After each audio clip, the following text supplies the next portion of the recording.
لا حسد إلا في اثنتين رجل آتاه الله مالا وسلطه على هلكته بالحق ورجل آتاه الله الحكمة وهو يقضي بها ويعلمها متفق عليه حضرت عبد الله بن مسعود رضي الله تعالى عنه বলেন যে রাসূল আকরাম সাল্লাল্লাহু আলাইহি ওয়াসাল্লাম ইরশাদ করেন ঈর্ষা যদি থেকে থাকে তাহলে তো দুই জিনিসের মধ্যে ঈর্ষা মানে এই কামনা করা যে আপনাকে তার মতো করতে পারে তারা গুণ বুঝলে তার মতো হওয়ার আকাঙ্ক্ষা গুণগুলো নিজের ভিতরে আসার আকাঙ্ক্ষা এই নামের ঈর্ষা। আর হাসাদ আসার একটা সেটা হলো খুব খারাপ, সেটা হলো আমিও পাই আর না পাই এই গুণগুলো তার থেকে ছুটে যায়, তাকে আল্লাহ নেওয়া কেন দিচ্ছে তার নিয়মটা চলে যায় দূর হয়ে যাচ্ছে। এরকম মন মানসিকতার নাম হলো হাসাদ আর হিংসা। ওটা না যায় হলো হারাম। আর ঈর্ষা এটা বহুত বড়। রাসূল সাল্লাল্লাহু আলাইহি ওয়াসাল্লাম বলেন ঈর্ষা দুই জিনিসের মধ্যে। কি কি?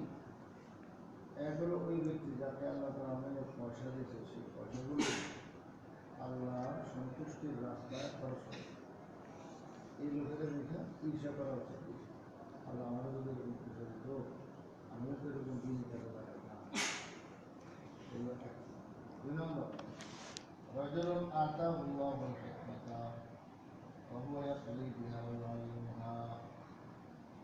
দুই নম্বর হলো ওই ব্যক্তি যাকে আল্লাহ তাআলা ইলমে দ্বীন হিকমত দান করেছে। হিকমত বলা হয় ইলম এবং আমল, ইলম আছে এবং আমল আছে। এই দুই জিনিস ইলম ও আমল আল্লাহ তাআলা যারা দান করেছেন এই ব্যক্তিরও দেখে ঈর্ষা করা উচিত। আমারও যদি এরকম ইলম থাকতো, আমারও যদি আমল থাকতো, ইলম আমল দেখে নিজেকে ওরকম বানানোর ফিকির করা, ঈর্ষা করা, এটাও আরেকটা ভালো ঈর্ষা। তো ওই ইলেমওয়ালা কী করে? সেই ইলেম দ্বারা ফায়সালা করে, সেই ইলেম মানুষকে শিক্ষা দেয়, ইলেমের উপরে নিজে আমল করে,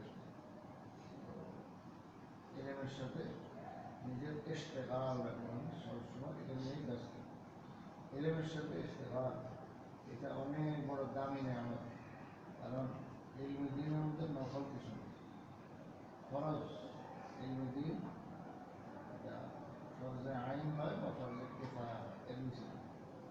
আর আমলের মধ্যে তো নকলও থাকে।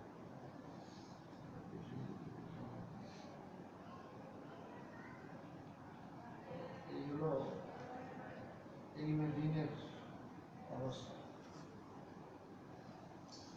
কেউ ওখানে নকল বলতে কিছু নেই, সব ফরজে। কাজে একজন আলেমে দ্বীন সে তার দিকে যত ইলম নিয়ে ব্যস্ত থাকে এগুলো ফরজের সাথে যে মশগুল। আর ফরজের সাথে মশগুল থাকা, নকলের সাথে মশগুল থাকা দুটোর মধ্যে আসমান জমিন। এটা হাদিসেই বলে দিচ্ছে ফজলুল আলিম আলাল আবিদ কা ফজলি আলা আদনাকুম। এই হাদিসের ব্যাখ্যায় মোল্লা আলী কারি রাহিমাহুল্লাহ আছে।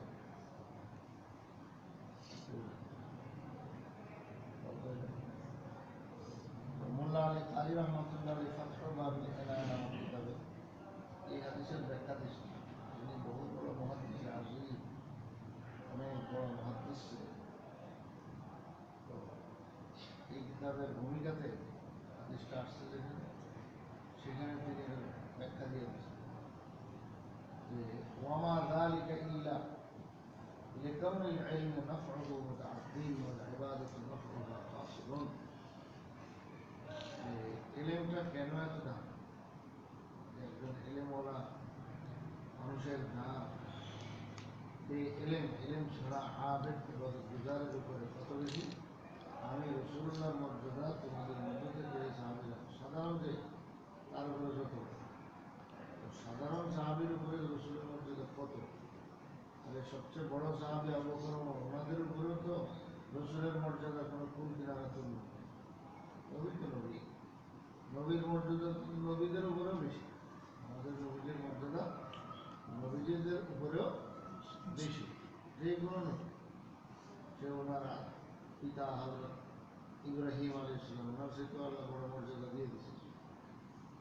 যে দিন এমন এক জিনিস, এগুলোর ব্যাপারে ওই বাপে খালি মানে বড় থাকবো, ছেলে খালি ছোটো থাকবো, এই হিসাব আল্লাহ ফজল করম, আল্লাহ যাকে চান তো দিয়ে দেন। তো হুজুর সাল্লাল্লাহু আলাইহি ওয়াসাল্লামের সেই পিতা, বংশের পিতা ইব্রাহিম আলাইহিস সালাম, ইসমাইল আলাইহিস সালাম, ওনাদের চেয়েও আল্লাহ তাআলা এনাকে বেশি মর্যাদা আল্লাহ রাখেন। আদম আলাইহিস সালাম থেকেও বড় মর্যাদা দিয়েছেন। আদম আলাইহিস সালাম বড় গর্ব করতেন, আমার সন্তান এদের মতো সন্তান আছে। তো এলেম এমন এক দৌলত, হুজুর সাল্লাল্লাহু আলাইহি ওয়াসাল্লাম বলেছেন, অতীত ইলমুল আউয়ালিন ওয়াল আখিরিন, আমাকে আউয়ালিন ও আখিরিনের সবাই মানে দুনিয়ার শুরু শেষ যত মানুষ পর্যন্ত আসছে সবার থেকে এলেম আমাকে বেশি দেওয়া হয়। রসুল সাল্লাল্লাহু আলাইহি ওয়াসাল্লাম নিজেও বলছেন, আমি আলামুকুম বিল্লাহ, আল্লাহ সম্পর্কে আমি সবচেয়ে বেশি জানতে, এত বেশি আর কেউ জানতো না। আল্লাহ তাআলা রসুল সাল্লাল্লাহু আলাইহি ওয়াসাল্লামকে জীবন দশায় সেই ওফাতের কত আগে একবারে আসমানে নিয়ে গেছেন। আসমানে নিয়ে আসমানের মালাকুতুস সামাওয়াতি ওয়াল আরদ, আসমানের যে কুদরতি তামাশা সব দেখাইছেন, কত জায়গায় জায়গায় ঘুরেছেন। সুবহানাল্লাহ, জিবরাইল আলাইহিস সালাম পর্যন্ত যেখানে যাইতে পারে না উনি ওখানে গিয়ে হাজির। অথচ জিবরাইলের বয়স কত, শরীরটা কত, কত অভিজ্ঞতা আল্লাহ, এত শক্তি যে দুনিয়া, পুরো দুনিয়া যে গ্লোব আর পৃথিবীটা, এটারে উনি আলিম থাকবে, দুইটা কোনো দিয়ে শিক্ষা বলে মারতে পারবে। আল্লাহ তারা এত শক্তি দান করেছে, কিন্তু উনি ওইখানে যাইতে পারেন না যেখানে রসুল গেছে। তারপরে আল্লাহ তারা ওনারে দেহটা কত বিরাট বানাইছেন, এরপরে হায়াত ওনার কত বেশি, কত হাজার লাখ কোটি বছর হয়ে গেছে তো বয়সকে হিসাব আছে। আল্লাহ তো আল্লাহ তারা জিবরাইল আলাইহিস সালামকে এত কিছু দিয়েছেন, কিন্তু এরপরও রসুল সাল্লাল্লাহু আলাইহি ওয়াসাল্লাম এমন জিনিস পাইছেন যেটা ওখানে নাই। এবং উনি ওয়াহি আর বার্তা খালি পৌঁছাইলেন, হামেলে ওয়াহি তো উনি, উনি শুধু বাহক, দূত পৌঁছাই দিয়েছেন। আর রসুল সাল্লাল্লাহু আলাইহি ওয়াসাল্লাম সিনাতে কোরআন কারীম ধারণ করেছেন। ও হামালাহাল ইনসান ইন্নাহু কানা যালুমান জাহুলা, কোরআন আল্লাহ কতজনের কাছে পেশ করছে যে তোরা যে এটা গ্রহণ করবে, কেউ পারে না একমাত্র ইনসান জাতি, মানে হুজুর সাল্লাল্লাহু আলাইহি ওয়াসাল্লামের মাধ্যমে আল্লাহ তাআলা এই কাজটা করেছেন। তো ইনসান খুদা কি, তো আল্লাহ তাআলা হুজুর সাল্লাল্লাহু আলাইহি ওয়াসাল্লামের দ্বারা কাজটা করেছেন।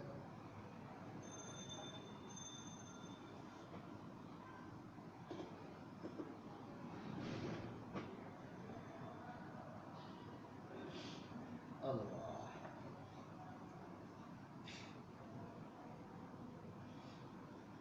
হাসি আসলে আলহামদুলিল্লাহ বলতে না, অনেক সময় বলতে ভাই বললাম আলহামদুলিল্লাহ,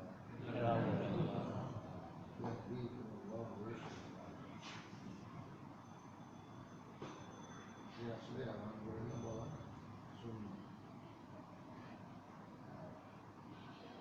ইয়াহদিকুমুল্লাহ বলা হলো ওয়াজিব। ইমাম আবু দাউদ রাহমাতুল্লাহ আলাইহি হাসি আলহামদুলিল্লাহ শুনছি, শুধু আলহামদুলিল্লাহ খাওয়ানোর লেগে নৌকা ভাড়া করে গেছে একদিন। আর একটু জিজ্ঞেস করছে যে আপনি এত কষ্ট করে একবারে নৌকা ভাড়া করে নদীর হেগড়ে যায় বেড়াতে করিয়েছেন যে আলহামদুলিল্লাহ এই ঘটনা একটু ওয়াজিব হয়ে গেছে। আলহামদুলিল্লাহ কিছু আমি শুনে নিয়েছি, এখন আমি ওয়াজিব আদায় করতে গেছি। আর তাছাড়া সে আমার দোয়া দেবো না, ইয়াহদিকুমুল্লাহ, আল্লাহ তোমার হেদায়েত নসিব করে এবং তোমার ভিতরটাকে দুরুস্ত করে দেবে। তো তার এই দোয়াটা তো উপায় দেবো, আর কার দোয়া কোন সময় আল্লাহ ঠিক নেই, হতে পারে তার এই দোয়াটা হেদায়েতের কাজ কারণ ভেবে দেবো, ইসলামের কারণ ভেবে দেবো, এই জন্য আমি বলছি। তারপরে তুমি গাইবে আওয়াজ করবে, সবাই যখন ঘুমাচ্ছে চোখে হঠাৎ গাইবে আওয়াজ করছে যে আবু দাউদ তো এক দেড় দিয়া জান্নাত হয়েছে, একটা খরচ করে জান্নাত হয়েছে। আব্দুল্লাহ রহমতুল্লাহ আসে হাসি আসছে বলে আলহামদুলিল্লাহ ছাত্ররা একসাথে সমস্যরে বাচ্চা তাড়াতাড়ি সিপাহী পাঠাইছে কি আমি এলাকায় আমার মশনাটি গড়ে গেল নাকি, কোনো হাঙ্গামা হইল নাকি, কোনো দুশ্মন হইল নাকি, এত বিশাল আওয়াজ কিসে। বাচ্চার বউটি বাচ্চা দাঁড়াচ্ছে করে এরাও অভিযোগ করে কী হলো কী হলো, পুলিশের ও কিছু কী কয় যে ওই বড় হুজুরের জন্য আব্দুল্লাহ বিন বরক উনি ক্লাস করতেছেন, হঠাৎ করে হাসি এসে উনি আলহামদুলিল্লাহ খুশি করে সবাই দোয়া দিচ্ছে ইয়ার রহমতুল্লাহ তুই গেল আমাদের তুমি তখন বিবি সাহেবরা একবার তারা ভিক্ষা দিতে আরে তুমি এক বেকার বাচ্চা যেদিকে যাও ডান্না হাঁকাও এবং খবর না দিলে কেউ আসে। এরা হলো আসল বাচ্চা, দুনিয়ারও বাচ্চা, আখেরাতেরও বাচ্চা। যে এরা জেনে যায় ভিড়ে বুঝুন আব্দুল্লাহ মোবারকের সামনে কত ওলামা ছিলাম তাদের আসতে থাকে। আল্লাহ এক বাচ্চা আবার হাসি দিয়ে জোর করে বলেছে থাক, বাচ্চার তো আবার সামসা থাকে না, বাচ্চা জোর করে বলেছে এক সামসা ইয়ে রহমতুল্লাহ। ওখানে এক বড় হুজুর ছিলেন, উনি সাথে সাথে জন্ম দিয়েছেন ये क्या है समसा के जगह भरना দিন রয়েও কি বাট্টা কি দিন শরীয়তে এটা শিখায় না যে আলহামদুলিল্লাহ না কইছে সেটা তুমি আলহামদুলিল্লাহ কি জন্য দোয়া তো আগে আলহামদুলিল্লাহ কইতে হবে, এরপরে না তুমি দোয়া করবা ইয়ার হন একবার লজ্জিত হয়ে গেছে জায়গা সহজ দিয়ে কিছু সামসা মার্কা থাকে না মানুষ সারা হাসি দিয়েছে আল্লাহ এগুলো আবার কিছুটা বুঝতে পারে কিছু কিছু ক্ষেত্রে যেখানে আমি আলহামদুলিল্লাহ বললে ওরা মাসলাও জানে না, এখন আমার বলারও সুযোগ নেই রাস্তাঘাটে কোথাও আপনি আলহামদুলিল্লাহ জোরে পেলেন কত মানুষের ওয়াজিব লাগাই দিলেন দোয়াটা দেওয়া কিন্তু তারা তো মশলাও আমার দোয়াও দিত না তো বলছে তারা তো ওয়াজিব করা করে গুণাগার হয় তো কী দরকার মানুষের গুণাগার বানাতে, তো এই জন্য কিছু জায়গায় ক্ষেত্র এমন হইতে পারে রাস্তাঘাটে চলাফেরার সময় আলহামদুলিল্লাহ আপনি জোরে না আস্তে আস্তে মনে মনে আচ্ছা কথার ভিতর দিয়ে হাসি গেছে আলহামদুলিল্লাহ জোরে কোনো আসতে কোনো উদ্দেশ্য করতেছিলাম না, তো কিছু কথা শোনা হয়ে গেছে এগুলো তো মশালা ঠিক না জি, এবং এই আলহামদুলিল্লাহ রহমতুল্লাহ এই সমস্ত দোয়া বহুত দামি। আল্লাহ তালা ইনসানিয়ত মানুষের মনুষ্যত্ব হেফাজতের জন্য এই সময় সময় কিছু আমল দিয়ে দিচ্ছে, এগুলো যদি মানুষ না করে তাহলে তার ভিতরের মনুষ্যত্বটা নষ্ট হয়ে একদম উত্তাবিলাই হয়ে রাজ্যিক দেখা যাবে ইনসান আসলে তার ভিতরটা হলো একদম খবিস হয়ে গেছে। আল্লাহ তালা এই খবাসত থেকে হেফাজতের জন্য মানুষের মনুষ্যত্বের হেফাজতের জন্য সময় সময় জিকির আজকার দিয়ে দিচ্ছে, এগুলোর দ্বারা বড় ফায়দা বড় মানুষের মধ্যে যদি বরকতেই বরকত পাওয়া যায়। আর এগুলো ওই ক্ষেত্র এগুলো হালাতের তাবদিলি বন্দার আল্লাহ দিছে নিয়ে হলো বন্দিগির জন্য, হালাতের তাবদিলি না হলে বন্দিগি হবে। মানুষ যদি একরকম থাকতো জীবনে কোনোদিন অসুস্থ হয় তার শারীরিক কোনো পরিবর্তন নেই, ফেরেশতার মতো ফেরেশতারা কিন্তু সবসময় একরকম, যদি এমন হতো তাহলে ইবাদত বন্দেগী এত কিছু সম্ভব হতো। এখন তো দিন রায় চলে তো মানুষের লেগে ফেরেশতাগুলো কিন্তু দিন সবই থাকেও কোনো আকাশে যে থাকে সেই আকাশ তো সব বরাবর এখানে দিন আর রাত্রি জমি সূর্য আর চাঁদে এবং পৃথিবী এগুলো আল্লাহ লাগাই রাখছে তো ঘুরে ঘুরে করে, তো সূর্যের যে সাইড আর কি বলে পৃথিবীর যে সাইডটা সূর্যের বরাবর হইলো ওই সাইডের মধ্যে আল্লাহ হলো ওইটাই দিন আর অপোজিটে কি হইলো রাত। এই সমস্ত এগুলো পরিবর্তন আল্লাহ ওই যে রাতের পরে দিন আসে যে ভাই দিনের রাত সব কিছুই আল্লাহ কুদরত। রাতের পরে দিন আসে দিনের পরে রাত আসে এগুলো সবই আল্লাহ দিন কুদরত। এগুলো আল্লাহ কুদরত যে দেখাইছেন আসলে হালাত সৃষ্টি করেন বন্দার কি জন্য বন্দিগির জন্য। যে ঘুমাইছে ঘুম থেকে উঠছে দোয়া বলে আলহামদুলিল্লাহ এটা তো আমরা সবাই জানি যে এটার সঙ্গে আরেকটা বড় আলহামদুলিল্লাহ আছে সেটা আমরা কম মানুষে আমল করি। ঘুম থেকে উঠলে প্রথমে বলবে আলহামদুলিল্লাহ রদ্দা আলাইয়া রূহি وعافاني في جسدي وأذن لي এগুলো কিন্তু দামি বুঝে না যে ঈর্ষা করলে এরকম লোকের সঙ্গে ঈর্ষা করা উচিত। তো এটা তো শিখতে হবে জানতে হবে। আলহামদুলিল্লাহ হিল্লাযী সমস্ত প্রশংসা হবে আল্লাহ তাআলার জন্য যিনি আমার রূহটাকে ফিরে দিলেন। এই যে হালাত পরিবর্তন ঘুমাইছে তো রূহটা নিয়ে ওরা এগুলো বলছে যে আল্লাহ তাআলা তোমার রূহ নিয়ে এখন অধিকাংশ ক্ষেত্রে আল্লাহ ফেরত দিয়ে দেন আল্লাহ চায় কথা আর কদিন মাসে আর যারটা প্রোগ্রাম হবে না আগে দেওয়া হবে ঘুমের থেকে যে নিচের রূপ আর এর রূপ দিয়ে আসে বহুত মানুষ ঘুমের উঠে পড়ে অনেক আমার পরিচিত কয়েকজন মানুষ আলেম ফাঁসি গেছিল ঘুমের মধ্যে মারা গেছে।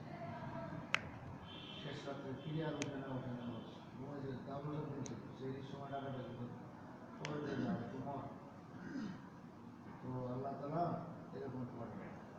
এখন এই হালাত পরিবর্তন করবে এখন রূহ নিয়ে গেছে আবার দিয়ে দিচ্ছে পরিবর্তন করবো না রূহ তো নিয়ে গেছে এই সময় তো শরীর কি করে আল্লাহ বিসমিকা হামুদ আল্লাহ তোমার নামে মত আছে মরার কোথায় গেছে আনামও পাই আল্লাহ বিসমিকা আনাম আল্লাহ তোমার নামে ঘুমাইতেছে এটা নয় বরং আল্লাহ তোমার নামে মত আছে আমুদ তো মত আল্লাহ তোমার নামে ওয়াহিয়া আল্লাহ তুমি যদি মেহরবানি করে আমার চিন্তা করো তোমার নামে চিন্তা করো তুমি যদি মেহরবানি করে চিন্তা করো এই ব্যাপারে ঘুমাই গেছে রু আল্লাহ কাছে জমা দিয়ে এখন আল্লাহ তাআলা আবার হঠাৎ করে রুদারে ফিরে এখন বন্দা তুমি প্রথমে কও যে আলহামদুলিল্লাহ রদ্দা আলাইয়া রূহি এটাতে এটাই করার ক্ষেত্র রাসূল সাল্লাল্লাহু আলাইহি ওয়াসাল্লাম শিখেছেন এটাই বলতেন যে আল্লাহ সমস্ত প্রশংসা তোমার ওই আল্লাহর জন্য সব প্রশংসা যিনি আমাকে রুহটা আমার ফিরে দিন আমার রুহটা ফিরে দিন। 2 নম্বর বাক্য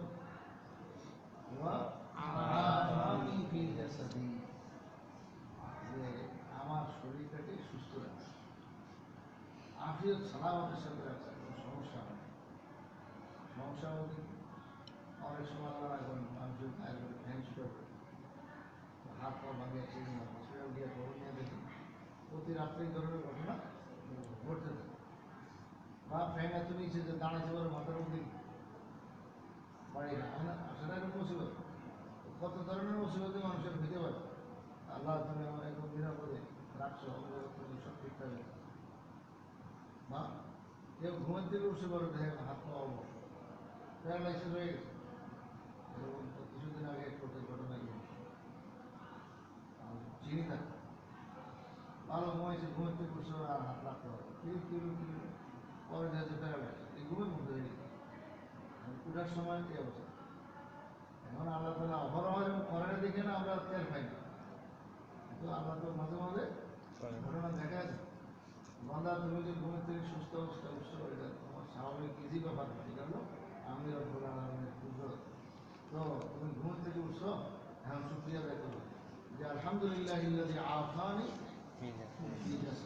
সব প্রশংসা আল্লাহর জন্য যিনি আমার শরীরটাকে সালামতে রাখছে নিরাপদে রাখছে কোনো রকমের শরীরের আফত মুসিবত হয় না হাজার কিসিমের মুসিবত হতে পারে এগুলো আফানি ঠিক আছে।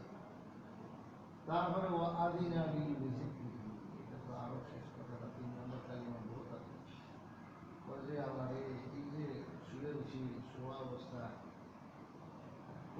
গোসল নাই শরীর না পা গোসল করার জন্য শরীর না পা আর না উজু তো নেই, একটু তো আছে, ঘুম মানেই তো উজু ছাড়া, ঘুমটাই তো উজু ভাঙার একটা বড় কারণ। উজু ছাড়া আছে, এখন ঘুমের থেকে যে উঠছে, জাগছে মাত্র, চোখটা সজাগ হয়েছে, এই শুয়ে শুয়ে করতেছে, আল্লাহর নাম নিতেছে। এবার এখানে দোয়ার মধ্যে 3 নম্বর কালিমা রাসূল শিখিয়েছেন যে এটা যে সব প্রশংসা ওই আল্লাহর জন্য যিনি এই অবস্থায় তার নাম নেওয়ার অনুমতি দিচ্ছেন। হাজিরা লি আমাকে অনুমতি দিচ্ছেন বেজিক্রিহি, তার জিকির করার, তার নাম নেওয়া। আর এই আল্লাহর নাম কত বড় আজিম শান। আল্লাহর নাম এটা নিতে হলে তো কতবার গোসল করা দরকার ছিল, আতর গোলাপ লাগানোর দরকার ছিল, কত শালীন পোশাক করার দরকার ছিল, আবার খাবার জন্য পাগড়ি সব লাগাইয়া একবারে করে কেবলা মুখে পরে কিন্তু আল্লাহ, ঠিক না? কিন্তু এই আল্লাহ নাম এত আজিম শান, যেটা সব কিছুর চেয়ে ভারী, তামাম আসমান জমি সবগুলো এক পাল্লা দেওয়া, শুধু আল্লাহ শব্দ এক পাল্লা দিয়ে, হ্যাঁ, কোনো তুলনা হবে না আল্লাহ নামের ওজন, এত ভারী, এত ভারী। তো এই নামটা আমরা সহজে নিতে পারতেছি, আরো কোন অবস্থায় উজু নাই। এমনকি কোনো সময় আছে যে গোসল খরচ হয়ে গেছে, তার মানে গোসল নাই। আবার কি শুয়ে শুয়ে, দাঁড়ায় বলেও তো হইতো, বসে তো রইতো, শুয়ে শুয়ে। তার শোয়াও কিরকম ম্যাডাম, প্রত্যেকে তার নিজের আপন অবস্থায়, আল্লাহ তো নিষেধ তো করেন। কত তালে বেতালে শুয়ে রয়েছে, এই অবস্থায় আল্লাহর নাম নিতেছে, আল্লাহর নাম আমার নিতে সমস্যা। মানুষ এই অবস্থা যদি তার সবচেয়ে বড় দিনই মুরব্বী, দিনই মুরব্বী ফোন করে আর তিনি যদি রিসিভ করেন, তো ফোনের মধ্যে নামটা যখন দেখবেন যে আমার দিনই মুরব্বী, এবারে কোশ্চিন গেলেও সম্ভব না শুয়ে শুয়ে রিসিভ করে, এই লাভ দিয়ে উঠে, লাভ দিয়ে উঠে আসসালামু আলাইকুম হজরতজি, কেমন, কী খবর, অনেক না মানুষ এত এহতেমাম করে। এই অথচ হুজুর তো দেখতেছে না, হুজুর তো কত দূরে শুয়ে বলেও তো সমস্যা ছিল, যেটা মানুষ পারে না, মানুষের ভিতর থেকে সে আজমত আসে যে উনি এত বড় মানুষ, এত বড় দিনই মুরব্বী, আল্লাহ আল্লাহ বুজুর্গ বলি আল্লাহ, আমার লোক আমি কথা বলবো, তো আমি স্বাধীন হয়ে লই এবং উঠে লই, আদব একরামের সাথে বলবো আল্লাহ না। হ্যাঁ, আল্লাহকে তো আরো আরো কি বেমিসাল তাজিম করা যায়, কিন্তু আল্লাহকে না, তোরা আমার কাজ করতে পারবো না, কিন্তু সবটাই মাফ করে দিয়েছে, তোরা শুয়ে শুয়ে আমার নাম লো, কিসমত, যেটা আমার কিসমত না যে আল্লাহ নাম এগুলো নিতে পারা। তো এই জন্য 3 নম্বর তো আজিন আলী বিজিতি, এই 3 কালিমা বলার পরে হলো ওইটা আমরা যেটা সবসময় বলি আলহামদুলিল্লাহ, সমস্ত প্রশংসা ওই আল্লাহ তাআলার জন্য, যিনি আমাদেরকে মৃত্যু দেওয়ার পরে আবার জিন্দা করেছেন, আহিয়ানা বাদানা আমার জন্য, ইলাইহিন নুশুর, এবং আমরা যাবো তার কাছে, সবাই তার কাছে হাজির হবো, জমা হবো হাশরের ময়দানে। তো এই দোয়াটা আমরা সবাই পড়ি, ছোটকাল থেকে শেখানো, কিন্তু এখন বুড়াকাল অন্তত এই দোয়াটা শেখাচ্ছে। একটা দোয়া যদি কেউ শিখতে পারে, ইনশাআল্লাহ আজিজ, আমল যদি করতে পারেন বহুত কামিল হয়ে যাবে। তো এটা আপনারা মুরব্বীরা তারা আসছেন, এখনো শেখা হয়নি, তোমাদের আমল আছে তো সবার, আলহামদুলিল্লাহ সবার আমল আছে। তো যারা এখনো শিখতে পারেন এটা শিখেন জরুর, তাহলে বেলেনদের একদিন থেকে কষ্ট করে নিলেন, শিখা নিলেন বা লেখা নিলেন, মুখস্থ করলেন বারবার। তো কিছুদিন প্র্যাকটিস করলে আর ঘরে ঘর দেখবেন আমাদের মধ্যে আসে, অটোমেটিক আপনি ঘুম থেকে জাগলেই এটা মুখ দিয়ে অটোমেটিক বাইরে যেতে হবে, আমল জারি করলে এরকম হয়ে যায়। তো এগুলো কি জন্য? ইনসানিয়ত হেফাজতের জন্য, মানুষের মনুষ্যত্ব হেফাজত। আল্লাহ তাআলা বিভিন্ন হালাত দেন, দিন দেন, রাত দেন, দিনে রাতে এবং অন্যান্য হালাতে, এই সব কিছুর অবস্থায় বান্দা কী করে, সেই হালাত আসছে, তো হালাতের কারণে ইবাদতের এবং আল্লাহকে স্মরণে আল্লাহ তাআলা একটা পরিবেশ করে দিচ্ছে। এই পরিবেশ না হলে পরিবর্তন আসে। শীতকালে আল্লাহ তাআলা পুরো দেশ শীত দিয়ে দিচ্ছে, এখন দেখা যায় জাল বা শীতও এসে লগে দেখা যায় এরকম যে আলমারিতে ছিল কম্বল, জুব্বা, এটা সেটা কত কিছু মোটা সোটা, হ্যাঁ, সোয়েটার, এই সেই, তো সব এখন নেমে গেছে। অথচ 6 মাস ধরে এগুলো আলমারিতে পড়ে আছে, পোকামাকড়ে খায়, কিন্তু এখন শীত আসতে পারে নেমে গেছে। কেন? ওই যে আল্লাহ পরিবেশ দিয়ে দিয়েছে, মৌসুম দিয়ে দিয়েছে, ওখানে অটোমেটিক এগুলো সবাই। ঠিক এরকম আল্লাহ তাআলা হালাতের পরিবর্তন করেন যাতে বান্দা খেয়াল করে কি অবস্থা তো পরিবর্তন মন নিয়েছে, কাজে এখানে আমার করণীয় কি? তো ওগুলো রসুল সাল্লাল্লাহু আলাইহি ওয়াসাল্লাম শিখায় রাখছে যে তুমি এই দোয়া পড়ার সময়, এই আমল করে এই সময়, এটা করে এটা করো, এগুলোই হলো দিন। তো এখন এইগুলো করার দ্বারা কি হবে? তার মনুষ্যত্বের হেফাজত হয়। শাহ ওলিউল্লাহ রহমতুল্লাহ আলাইহ হুজ্জতুল্লাহ বালাগাতে এই বিষয়টা অনেক তাফসীরের সাথে লিখেছেন যে আসলে আল্লাহ তাআলা আমাদেরকে সময় সময় এরকম এই সময়ের আবর্তন পরিবর্তন এগুলো দিছেনই হলো, এই হালাতের পরিবর্তন দিছেনই হলো দোয়া কালামের জন্য, ইবাদত বন্দি করার জন্য, ওটার দ্বারাই মানুষের মনুষ্যত্বের হেফাজত হয়। নাইলে ইনসান থাকতে পারবে না, হাইওয়ান আর জানোয়ারে পরিণত হয়ে যাবে, কুকুর আর বিড়ালে শ্রীকালে পরিণত হয়ে যাবে। তো আল্লাহ তাআলা এটা বড় মেহেরবানি যে আমাদেরকে দোয়া দিয়েছেন, এবং কোন সময় কোন দোয়া পড়বে এটা কোনোদিন মানুষ গবেষণা করে পরামর্শ করে পুরো দুনিয়াবাসী যদি জিম্মাদারি দিতে হবে রাসূলুল্লাহ সাল্লাল্লাহু আলাইহি ওয়াসাল্লাম, তো তোমরা চিন্তা করে দেখো এই সময় কী দোয়াটা করেছে, তো মানুষ পারত। এগুলো একদম দোয়া কালামগুলো বিশেষ ওয়াহি, যেমন রাখে আদিয়ায় মাসুরা যেগুলো, এগুলো না একবার ওহিকে ওই কেমন ওয়াহি, বিশেষ ওয়াহি। এগুলো আল্লাহ তাআলা শিখাই দিয়েছেন রসুল, রসুল আমাদেরকে শিখাই দিয়েছেন। আর এগুলো সস্তায় পাওয়া যায়, আমাদের এগুলোর ইজ্জত কদর বুঝে আসে। আর মনে করি খানা খাইলাম একটা দোয়া করে বললাম, একজনের দেখা হলে সালাম দিলাম, ভাই কেমন আছে, আলহামদুলিল্লাহ ভালো আছে, মনে করি ছোটো ছোটো আমল, কিন্তু আসলে বহুত দামি আমল, বহুত দামি আমল।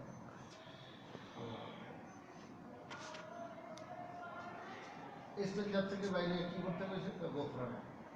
এখানে কোন গুণাটা করলো বলতে দেখি,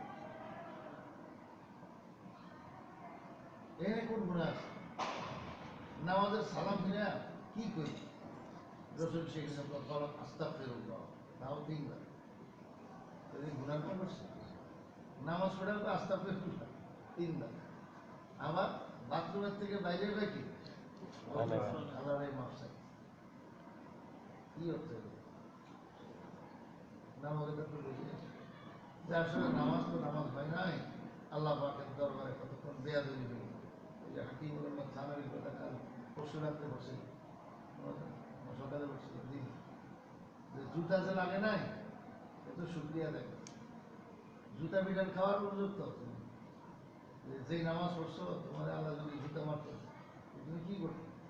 তো কাজে জুতা মারা হ্যাঁ থেকে যে তুমি বাচ্চা গেছো এই লেগে শুক্রিয়া আদায় করে বলি। কাজেই বড় কিছু আশা করে না যে আমি বহুত ইবাদত করছি আল্লাহ আমার কিছু দেয় না কেন, এই আশা তোমার কেমনে হিম্মত হয় কেমনে? আল্লাহ আল্লাহ। তো নামাজ পড়ে আস্তাগফিরুল্লাহ, কারণ হলো এই নামাজের একটা খেল তামাশা হয়েছে, আসলে যত যত হক আদায় কোনোটাই হয় না। রসুলেরটা তো হয়েছে, কিন্তু তারপর রসুলের শান হলো যে আমারটাও হয় না, এই জন্য আমি তিনবার পড়ে আস্তাগফিরুল্লাহ আস্তাগফিরুল্লাহ, এবং উম্মতকে শিখেছেন, আমাদেরকে শিখেছেন। রসুলরা যদি আস্তাগফিরুল্লাহ পড়েন আমরা কত খুশিবার পড়বো আস্তাগফিরুল্লাহ, এই হিসাব ছাড়া। বাথরুমে গেছে কেন গোফরানা?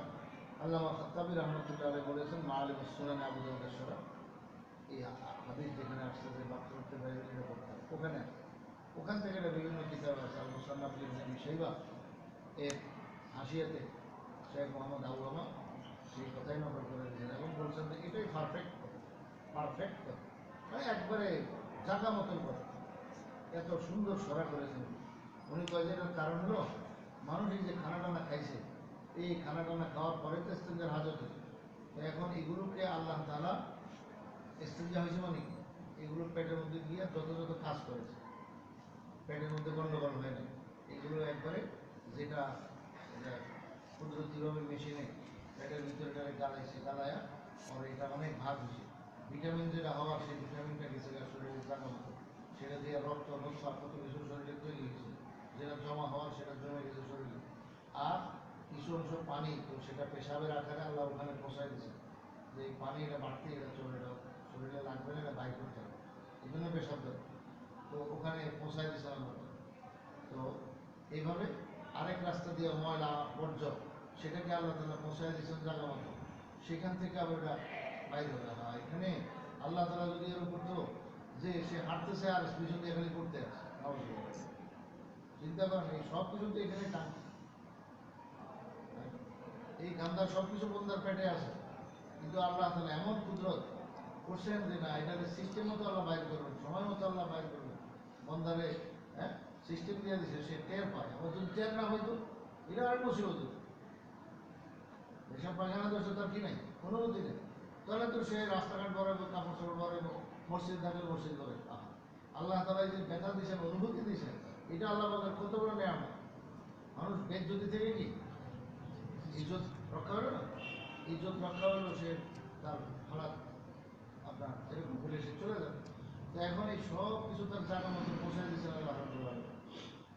ইমাম খাত্তাবী রহমতুল্লাহ আলাইহি এই যে ভিটামিনের জায়গায় থাকা, বর্জ্য দুই দিকে যাওয়া এবং কোনো রাস্তা দিয়ে আবার এগুলোকে সময় মতো সেই ব্যথা দিয়া পরে আল্লাহ তাআলা এগুলো সব খালাস করে দিয়েছে। তাহলে এখন সেই খাদ্যের প্রাণ শক্তি যেটা শরীরের দরকার সেটা রয়ে গেছে, আর বর্জ্যগুলো সব আল্লাহ দুই রাস্তা দিয়ে খুব আসানির সাথে বাইর করে দিয়েছে। এই যে কুদরতি তামাশা, এইটা আল্লাহ রাব্বুল আলামিন বহু বড় কুদরতি নিজামে করেছে, এবং ওই খানা দিয়ে তার পুরো শরীর অঙ্গ প্রত্যঙ্গ সুস্থ থাকতেছে, বাড়ার দরকার বাড়তেছে, হ্যাঁ যেখানে যেখানে পরিমাণ মতো সেই মাথার চুলও বাড়তেছে, যেটা ছোটবেলার থেকে এই পর্যন্ত খালি কামাইতেই আছে আমরা, খালি তারপরে বাড়ে, বড় হয়ে যায়, ছাটাইতেছি কামাইতেছি।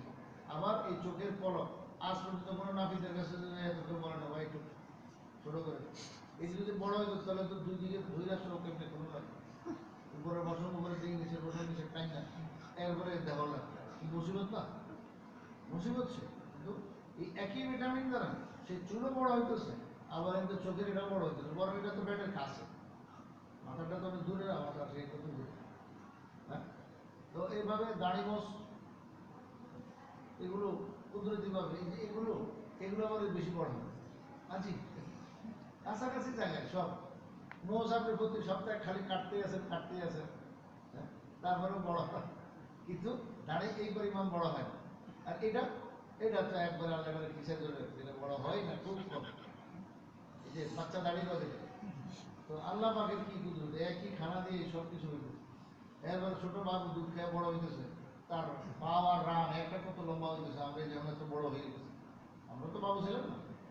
এই আন্দাজে যদি চোখ অঙ্গ প্রত্যঙ্গ এটি বড় হইতো, এক একটা চোখ কত বিরাট, কয়েক নাম ধরো, কান এক একটা কত বিরাট হইতো, মাইকে ধরেন দুই দিকে দুইটা থাকতো, এগুলো দিয়ে মানুষ ইস্তেফাদা কেমনে করতো, একদম মুসিবত। এটা আবার হসপিটালে গিয়ে কাটা লাগতেছে, ভাই কানটা বেশি বিরাট হয়ে গেছে, ছোট করে। এইটাই আল্লামা খাত্তাবী রহমতুল্লাহ বলেন, এই যে আল্লাহ পাকের বিশেষ কুদরতি কারখানার ভিতরে চলছে, তুমি খাইছো আর বস খালি এগুলো হজম করে ফালাই দিয়েছো, আসলে তো বুঝবে কি হয়েছে। এই চিন্তা করলে এখন তুমি দেখবা যে আল্লাহ পাকের শুকরিয়া আদায় করার জন্য তোমার কাছে কোনো ভাষা না। তখনই আল্লাহ পাকের কাছে অক্ষমতা প্রকাশ করতো যে আল্লাহ রে মাফ চাই তোমার কাছে, গোফরান, যে তোমার শুকরিয়া আদায় করার মতো আমার কোনো ভাষা নাই, বুঝ নাই, ফাহাম নাই, কিছুই নাই, আল্লাহ তুমি আমার মাফ করো, গোফরান। এরপরে আলহামদুলিল্লাহ সব প্রশংসা হবে আল্লাহ তাআলার জন্য, যিনি আমার পেটের থেকে শরীর থেকে এই গান্দা জিনিসটা একদম দূর করে দিচ্ছে। হ্যাঁ, আফানি, আমাকে খুব আফিয়ত, আমাকে খুব সুস্থতা দিছে, আমাকে খুব সালামত দিছে, আমার শরীরটাকে বড় আরাম, শরীরের মধ্যে বড় আরাম দিছে। এইগুলো সব তো হালাত পরিবর্তন।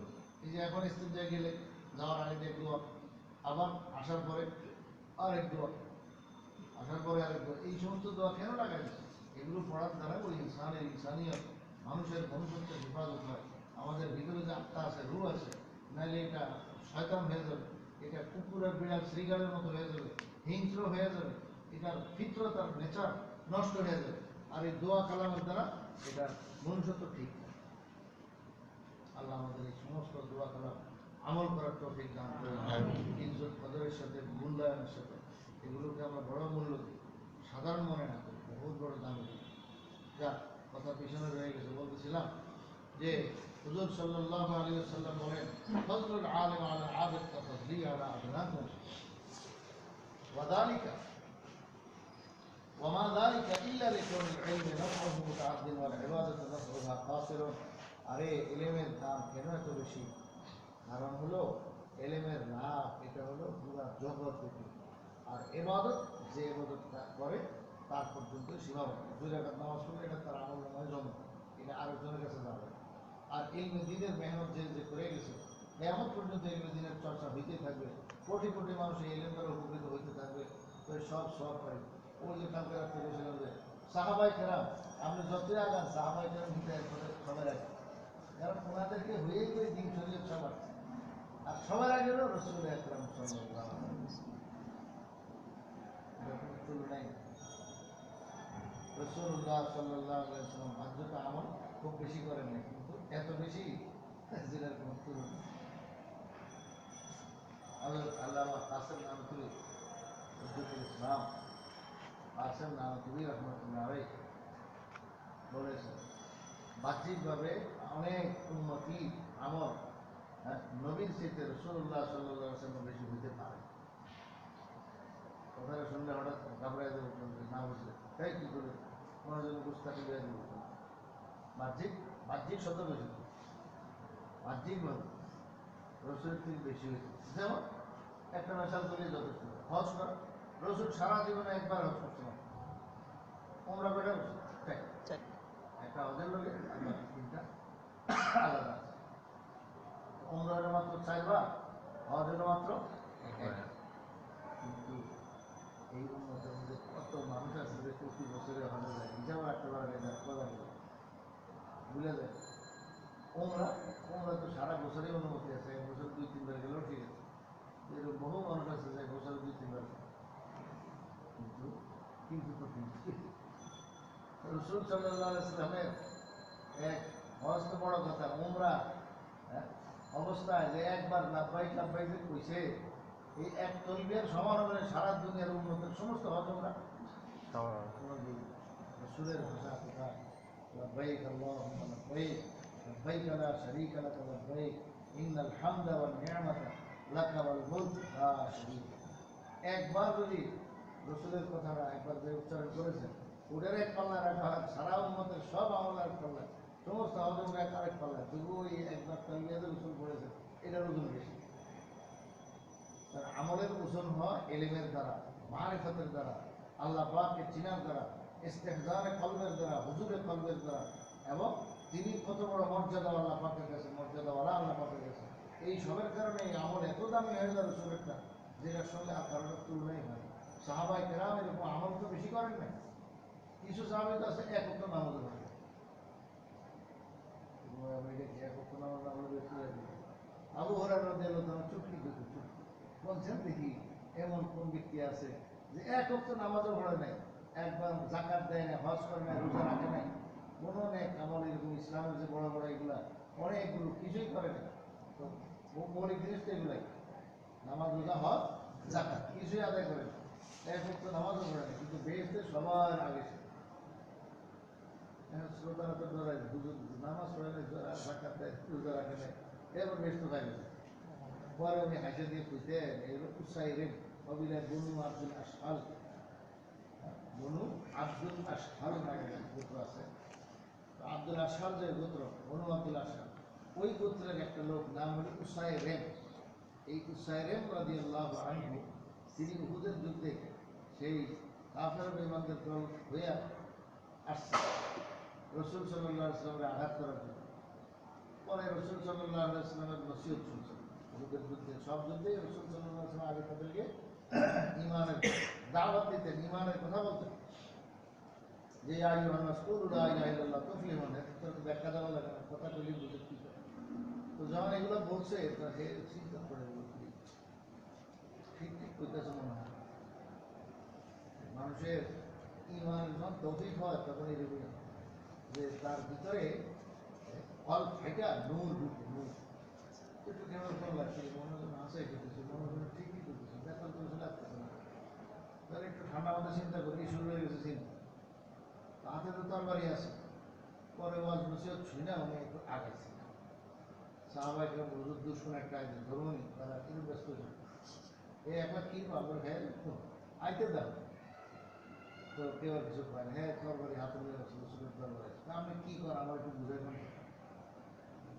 রসুল সাল্লাল্লাহু আলাইহি ওয়াসাল্লাম বুঝাই দিচ্ছেন, আচ্ছা জান্নাত এত সস্তা, মূল্যে বেশি মাঝে বলতে হবে, তো তাহলে কাজ করি, এই আমি মুসলমান হয়ে হ্যাঁ বাস কালিমা পড়ে বলছে মোহাম্মদ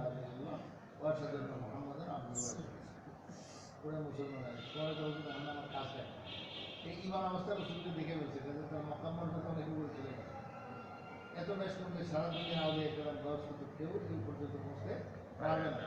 তা বলে যে আলোচনা এখন আমার কাজটা কিন্তু কাজ হলো যেই তরবারি ছিল আমার বিরুদ্ধে লাগাইছিল আমার পক্ষে লাগানো ওই যাদের লাগাইছে এদের ভিতরে মারো বুঝাতে পারো যদি না বুঝে তাহলে মারো বা আর কথা যদি মরে যায় কি মরে গেলে ব্যস্ত আচ্ছা এত সোজা ব্যস্ত জিনিস বুঝালাইছে এত বেশি বুঝাইতে বাস উনি এই তরবারি নিয়ে নিজের গ্রুপ যাদের লাগাইছে এদের সঙ্গে মার্কেট শুরু করে এখন ওরা আরো বেশি খেপছে কিনে তো নিমো খারাপ আইসা বললো সেদিন গেছে ধরে তো পরে অনেক কাফের সে হত্যা করে ফেলছে জাহান নাম ফাটায় গেছে পরে নিজে শরীর বাস হুজুর সাল্লাল্লাহু আলাইহি ওয়াসাল্লাম আরো কিসমত কপাল কয়েক মিনিটের ব্যাপার কত 10-15 1 ঘন্টা তো অবশ্যই না কয়েক মিনিটের কারবারি মিনিটের মধ্যে তার কোথায় জাহান্নামের উল্লেখ ছিল আর এখন একদম চিরকাল জান্নাতের উল্লেখ তাও শহীদ সুহাদায় উহুদ এদের মর্যাদা কত উহুদের যুদ্ধে যারা শহীদ হয়েছেন তো একদম সবাই আগে তাদের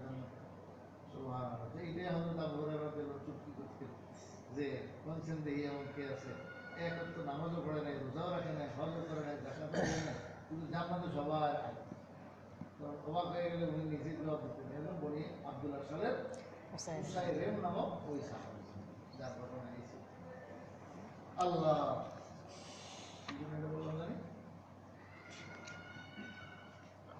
রসুল সাল্লাল্লাহু আলাইহি ওয়াসাল্লাম আমল যেহেতু দাম এইটাই সাহাবী শুধু ইমান অবস্থা রসুলকে দেখে ফেলছে বাস এইটুকের দ্বারা তার ইমানের মিটার এত উপরে গেছে যে আর কোনোদিন ওই সমান কেউ খেতে পারবে এই আল্লাহর বন্ধু তো আমলও করেন নামাজও করেন রোজা রাখেন হযরত নানভী রাহমাতুল্লাহ আলাইহি বলেছেন উম্মতের মধ্যে কে আমল হতে পারে রসুলুল্লাহ ছিল বেশি আমল তার আমল থাকতে পারে বাহ্যিক বলে কিন্তু পশ্চিম কালো দুটা কিনা সমান সমান সমান করতে গিয়ে তো তুলনাই না সাহাবিদের তুলনা হয় না রসুলেরটা তো রসুলের হ্যাঁ তো হুজুর সাল্লাল্লাহু আলাইহি ওয়াসাল্লাম বাহ্যিক বেশি আমল করেন নাই কিন্তু ওই আমলগুলো এত দামি সারা দুনিয়ার আসমান সব কিছু উপরে ভারী সাহাবায়ে কেরামের উপরে ভারী ভারী আছে তাইলে এই যে ইলমে দ্বীনের নফা এবং লাভ এটা হলো পুরো জগৎব্যাপী ব্যাপক আর ইবাদত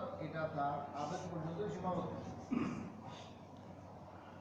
এই হলো 1 নম্বর কারণ আলেম আর ইলম ছাড়া আবেদ এই দুজনের পার্থক্য 2 নম্বর কারণ ওয়ালিয়ানাল ইলমা ইম্মা ফরজ আইন ওয়া ইম্মা ফরজ কিফায়া এটা আমি বলতে চাইছিলাম ইলম তো দুই রকম হয় ফরজ আইন হলে ফরজ কিফায়া ইলমের মধ্যে কি নাই নফল বাড়তি যেটা তার এখন নগদ লাগবে ওটা যদি শিখে তোরা ফরজ আইনের ইলম হলো যেটা এখন নগদ লাগবে না শিখে রাখতেছে ওটা হলো ফরজ কিফায়া যাকাত তার উপরে ফরজ না কিন্তু যাকাতের মসলা শিখে ফেলছে কোরআন হাদিস কিতাব পড়ে সে জানে তো এটা কি এলো শিখলো হ্যাঁ আল্লাহ তাদের মাল দিয়ে তখন তার উপরে জাকাত ওয়াজিব হবে সেটা হলো পরবর্তী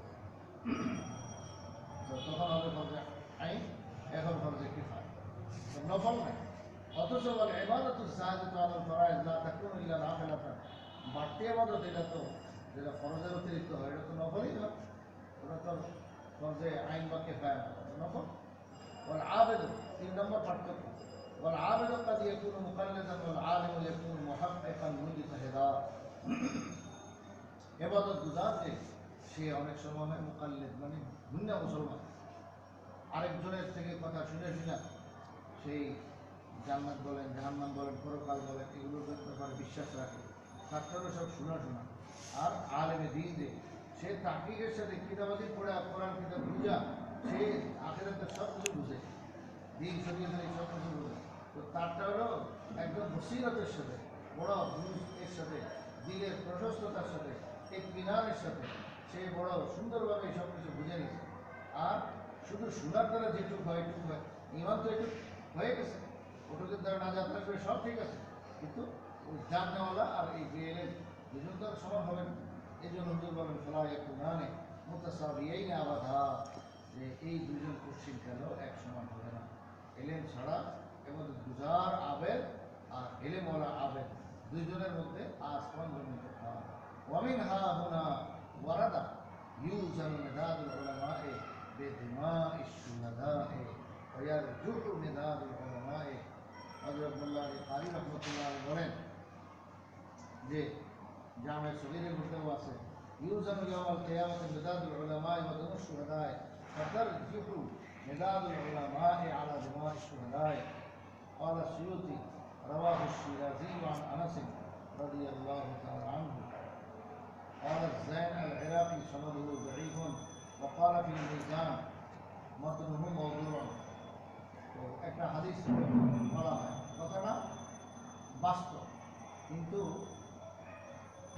সকল বাস্তবতার ওষুধ বলে দেন এই হলো ব্যাপার কি বলা হয়েছে যে ওলামায়ে কেরাম যে দ্বীনের হেফাজতের জন্য কালিতে সুবাই সুবাই লেখে সেই কলমের কালিগুলো কাগজের মধ্যে লেখে আমরা কিতাব পড়তে সব এরকম সব কালি দিয়ে লিখছে না ওরা তো সাবার করে আলিও লিখছে উনি তো কালি দিয়ে লেখার পরেই তো ওটার অনুকরণে তো এগুলো আসাচ্ছে মোল্লা আলী কালি নাম হলো তো এটা সবাই দেয় আসছে তো ওখান থেকে ওটার নাম বলে মূল তো কালি দিয়ে হেফাজত করছে ওটা না হলে তো এটা আসতো না আমাদের সামনে কোরআন হাদিস সবটাই হলো তো এই জন্য একজন আলেম দ্বীনের যেই কি আছে কালি আছে সেটা আর শুহাদায়ে কেরাম যারা আল্লাহর দ্বীনের জন্য শহীদ হয়ে গেছে তাদের রক্ত এই দুটাকে ওজন দেওয়া হবে পরকালে তবে ইয়ার জন্য মেদাদুল উলামা ওলামায়ে কেরামের যে কলমের কালি পাল্লাতে এটাই ঝুঁকে বেশি ভারী হবে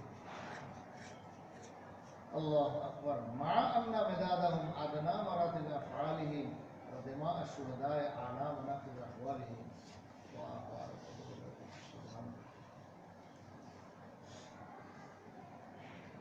তো হাদিস পড়তেছিলাম যে হুজুর সাল্লাল্লাহু আলাইহি ওয়াসাল্লাম ইরশাদ করেন লা হাসাদা ইল্লা ফি ইসনাতাইন রাজুলুন আতাহু আল্লাহু মালা ওয়া সাল্লাতাহু আলা হালাকাতিল হক ঈর্ষা একমাত্র দুই ক্ষেত্রে আছে এক হলো ওই ব্যক্তি যাকে আল্লাহ তাআলা খুব বন্ধ করতেছে আর এগুলো সে হক রাস্তায় খরচ করে আল্লাহর দ্বীনের জন্য উৎসর্গ করতেছে অনেক সব খাওয়াইতেছে এদের দেখে ঈর্ষা করা উচিত যে হায় আমাকে যদি আল্লাহ এরকম ধন সম্পদ দিতেন পাইতাম আমি এরকম দিনের কাজে লাগাইতাম এই একজন লোক যার ঈর্ষা করা যায় 2 নম্বর রাজুলুন আতাহুল্লাহুল হিকমাতা ফাহুয়া ইয়াকযি বিহা ওয়া ইউআল্লিমুহা ওই ব্যক্তি যাকে আল্লাহ তাআলা ইলমে দ্বীন দিয়েছেন ইলম এবং আমল দিয়েছেন বাস তার কিসমত করে গেছে এখন সে এই ইলম আমল অনুযায়ী চলে এই ইলমের তালিম করে তো এরকম ব্যক্তি তার সঙ্গে ঈর্ষা করা উচিত হায় আমাকে যদি আল্লাহ এই লাইনে কবুল করতে আমি তো তার মতো হতে পারতাম এই আশা আকাঙ্ক্ষা রাখা এইটা হলো গীতা এবং ঈর্ষা করার বিষয়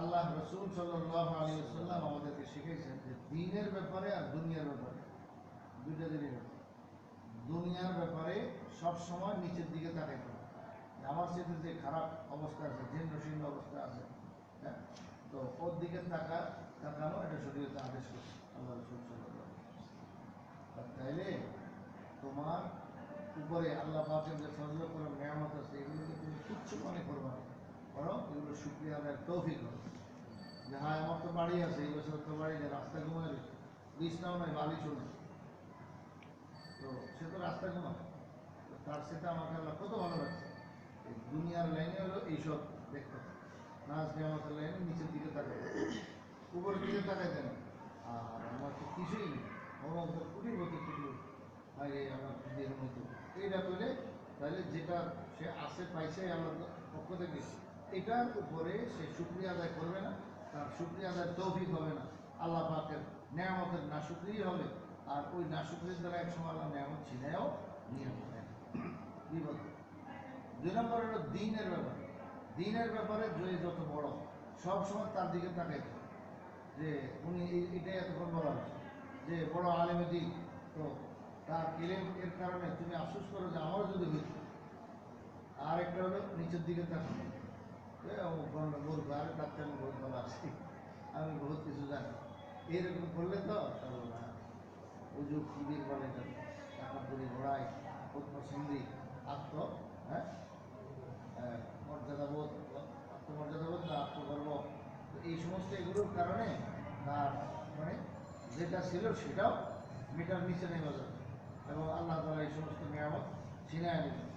এই জন্য দিনের লাইনে হলো উপরের দিকে তাকানো, আর দুনিয়ার লাইনে হলো নিচে নিম্ন শ্রেণীর লোকের দিকে তাকানো। তাইলে আল্লাহ তাআলার শুকরিয়ার তৌফিক হবে এবং দিনের লাইনে আগে বাড়ারও তৌফিক। متفق عليه وعن ابي هريره رضي الله تعالى عنه قال قال رسول الله صلى الله عليه وسلم اذا مات الانسان انقطع عمله الا من ثلاثه الا من صدقه جاريه او علم ينتفع به او ولد صالح يدعو له رواه مسلم।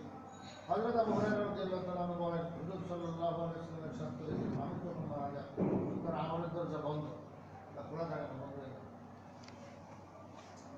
তবে তিনটা লাইন খোলা থাকে। মানুষ যখন মারা যায় তার আমলের দরজা বন্ধ, আর আমলের বিনিময় তার আমল নামে লেখা হয় না। তবে তিনটা লাইন খোলা থাকে। এক নম্বর হলো সদকায়ে জারিয়া।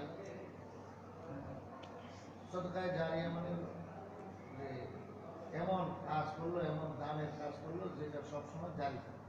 কথার কথা হাউস বানাই দিল কোনো এলাকায়, বা মসজিদের হাউসে ধরে, যে মসজিদের হাউসে পানি ব্যবহার হবে সবসময়, তাহলে তার হাউসটা যতদিন থাকবে যাতে তার আমল নামা মরে গেল তার আমল নামা বসতে থাকবে।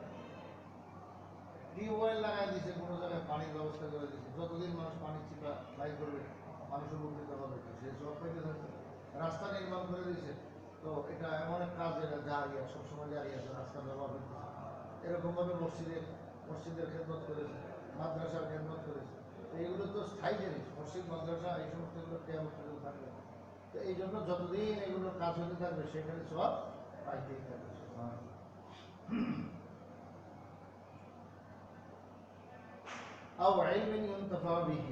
আরেকটা রাস্তা খোলা, সেটা হলো ইলমে দ্বীন। যদি সে শিখা যায় বাস, তাহলে যতদিন তার এই শিখানোর সিলসিলা জারি করে, যেহেতু তার ছেলে হয়েছে সেই সব পাইতে হবে। সাহাবায়ে এই জন্য তো সবাই রাখে, কারণ ওনারাই তো এলে উম্মতের কাছে পৌঁছায় গেছে। এই যে আমরার নামে হাদিস করতেছে, আমরা আসলে দুনিয়া নাই, কিন্তু এই রেটটা তো ওনার ছেলে আমাদের কাছে আসে, কেমন যদি চলবে, এই আনামি ধরে না পড়া হবে। তো কাজেই উনি আমরা সব পাইব না, এইভাবে সবগুলো মিলে আমার একটা কাছে যাইব। আল্লাহ রাসূল সাল্লাল্লাহু আলাইহি ওয়াসাল্লাম ভাগ্যি বুঝে গেছে না, ভাগ্যিক দেখা গেছে আমল কম হয়েছে, কিন্তু এত বেশি যে আল্লাহ সবটা তো ওখানে হওয়ার খরচ। তাও ইলমিন ইনতাফা বিহি। 3 নম্বর আরেকটা রাস্তা খোলা, ওয়ালাদিন সালিহিন ইয়াদউ লাহু। নেক সন্তান যে মাতা পিতার জন্য দোয়া করে, নেক সন্তান যদি রেখে যায়, তো সেই যদি দোয়া করতে থাকে তাহলে সেই মা বাপ খবরে শুয়েও আমল নামা জারি আছে, সব পাইতে থাকে। আরেক হাদিসে আছে, হুজুর সাল্লাল্লাহু আলাইহি ওয়াসাল্লাম বলেন যে মাইয়ের তার কবরের মধ্যে শুয়ে শুয়ে অনেক বড় সওয়াব পাইতে থাকে। এখানে আছে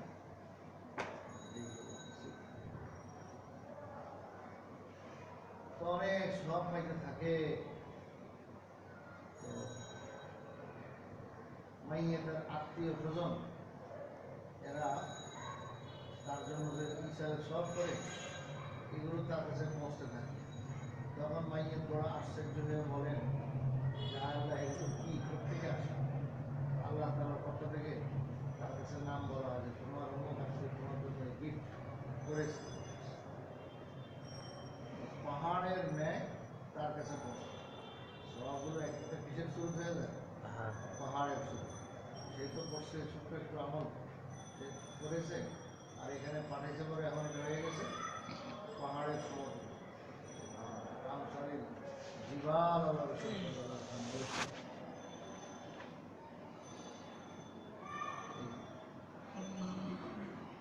وعن عبد الله بن عباس رضي الله تعالى عنهما قال قال رسول الله صلى الله عليه وسلم ما الميت في القبر إلا كالغريق المتغوص ينتظر دعوة تلحقه من أب أو أم أو أخ أو صديق। আব্দুল্লাহ ইবনে আব্বাস রাদিয়াল্লাহু তাআলা আনহু বলেন, হুজুর সাল্লাল্লাহু আলাইহি ওয়াসাল্লাম ইরশাদ করেন, যে কোনো মাইয়ের মৃত ব্যক্তি কবরের মধ্যে ডুবন্ত ব্যক্তির মতো থাকে, যে ব্যক্তি আপনার হাত মারতে থাকে বাঁচার জন্য, তো বড় মদত আর সাহায্য তলব করে মানুষের কাছে চিল্লান মারে, ভাই আমারে বাঁচাও, আরে একটা বোতল এলো ওইদিকে মারো, যে বোতলটা খালি বোতলের ওটা আপনার ধীরে কোনো রকম বাঁচার চেষ্টা করে, যে সাঁতার না জানে, অনেক জায়গায় সাঁতারও কাজ দেয় না, ডুবে ফেলতে পারে। তো সে যেরকম বিপদগ্রস্ত এবং সে সাহায্যের তলবগার বনে যায়, তো যে কোনো মাইয়ের মৃত ব্যক্তি কবরের মধ্যে এরকম ডুবন্ত ব্যক্তির মতো হাবুডুবু খাইতে থাকে, ইন্তজার করতে থাকে, ইয়ান্তাজিরু দাওয়াতান, সে দোয়া কালামের ইন্তজারে থাকে, তালহাকুহু মিন আব আও উম আও আখ আও শরীক, যেই দোয়া কালাম তার বাবার পক্ষ থেকে পড়বে, মাইয়ের মায়ের পক্ষ থেকে, মাইয়ের ভাইয়ের পক্ষ থেকে, মাইয়ের দোস্তের পক্ষ থেকে, এই দোয়া সে অপেক্ষা থাকে। ফাইদা লাহিকাতহু কানা আহাব্বা ইলাইহি মিনাদ দুনিয়া ওয়া মা ফিহা, যখন এগুলো তার কাছে পৌঁছে, তো দুনিয়া এবং দুনিয়ার ভিতরে যা কিছু সব কিছুর থেকে এই দোয়াটা তার কাছে বড় প্রিয় লাগে, কারণ সে বিপদের বন্ধু হয়ে যায়। ওয়াইনাল্লাহ তাআলা লা ইউদখিলু আলা আহলিল কুবুর মিন দুআই আহলিল আরদি আমসালাল জিবাল। হুজুর সাল্লাল্লাহু আলাইহি ওয়াসাল্লাম বলেন, আল্লাহ তাআলা মাইয়িতের কাছে এই তার আত্মীয়স্বজন দোয়া করার কারণে, ওয়ালাদিন সালিহিন ইয়াদউলু লাহু, এই দোয়া করার কারণে জমিনবাসীর দোয়ার বরকতে পাহাড়ের ন্যায় রহমত মাগফিরাত এগুলো কবরের মধ্যে তার কাছে পাঠিয়ে দিতে। ওয়াইনা হাদিয়াতুল আহিয়াই লিল আমওয়াতি আল ইস্তিগফার লাহুম, জিন্দা ব্যক্তিদের পক্ষ থেকে মৃত ব্যক্তিদের জন্য হাদিয়া হলো তাদের জন্য ইস্তিগফার করা, তাদের জন্য আল্লাহ পাকের কাছে মাগফিরাত তলব করা, যে আল্লাহ তুমি অমুকের মাগফিরাত করো। যার মা মারা গেছে সে বলবে, আল্লাহ আমার মাকে তুমি মাফ করে দাও, আল্লাহ আমার মায়ের পরাজা করুন। এইটুকু মুখের কথা, এটা বহুত দামি কথা, এইটুকের দ্বারা ওই পাহাড়ের ন্যায় তার কাছে এই গিফট আল্লাহ পৌঁছায় দিচ্ছে। وعن ابي هريره رضي الله تعالى عنه قال قال رسول الله صلى الله عليه وسلم ان الله عز وجل لا يرفع الدرجه للعبد الصالح بالجنه فيقول يا ربي أنى لي هذه, আল্লাহ তাআলা বান্দার দরজার মর্তবা জান্নাতের মধ্যে বাড়াই দিতে, অথচ সে হলো আব্দে সালেহ নেককার, জান্নাতেই আছে, কিন্তু জান্নাতে থাকার পর আল্লাহ মর্তবা খালি বাড়াই দিয়েছে। তখন সে অবাক হয়ে বলে, ইয়া রাব্বি আন্না লি হাদি, এ তো আমার খালি পজিশন দিন দিন বাড়ে, কোথেকে এগুলো বাড়তেছে, কে বাড়াই দিয়েছে, কি ব্যাপার? মিনাই না হাসার আলী, এই মর্তবা আমার কোথেকে হাসিল হলো? হ্যাঁ পুরো, তখন আল্লাহ তাআলা বলে দেন, ইস্তিগফারে ওয়ালাদিকা লাকা, তোমার সন্তান তোমার জন্য যে ইস্তিগফার করে মাগফিরাতের দোয়া করে, ওই যে ওয়ালাদিন সালিহিন ইয়াদউলু লাহু, সেই নেক সন্তানের দোয়ার বরকতে আল্লাহ তোমার এই মর্যাদা বাড়াইতেছে, আল্লাহ তোমাকে বলা। সুবহানাল্লাহ। তাহলে মানুষ মারা গেলে তার আমলের দরজা কি হয়ে যায়? বন্ধ হয়ে যায়, কিন্তু এই সমস্ত লাইন আল্লাহ তাআলা খোলা রাখে। এটা হলো 206 নম্বর পৃষ্ঠা শুরু। আল্লাহ তাওয়ালাদিন সালিহিন ইয়াদউ লাহু, মানুষ মারা গেলে তার নেক সন্তান যদি থাকে, এরা তার জন্য দোয়া করবে, ইসালে সওয়াব করবে, তো এর দ্বারা তার আপনার কি হবে? আখিরাতের দরজা বন্ধ হবে, গুনাহ মাফ হয়ে যাবে। একটা হাদিস শুনে, মিশকাত শরীফের 460 নম্বর পৃষ্ঠা একটা হাদিস আছে কবরের আযাবের সম্পর্কে। হুজুর সাল্লাল্লাহু আলাইহি ওয়াসাল্লাম বলেন, عن ابي موسى رضي الله تعالى عنه قال قال رسول الله صلى الله عليه وسلم امتي هذه امه مرحومه ليس عليها عذاب في الاخره عذابها في الدنيا الفتن والزلازل والقتل رواه ابو داود। হুজুর সাল্লাল্লাহু আলাইহি ওয়াসাল্লাম বলেন, আমার উম্মত হলো মরহুম উম্মত, উম্মতি হাদিহি উম্মাতুন মারহুমা, এই জন্য মানুষ মারা গেলে তো মরহুম শরীরমুক্তি, মরহুম পরিমুক্তি, মরহুম দ্বারা এখান থেকে রসুল নিজে আমার উম্মত স্বভাবটি হলো কি?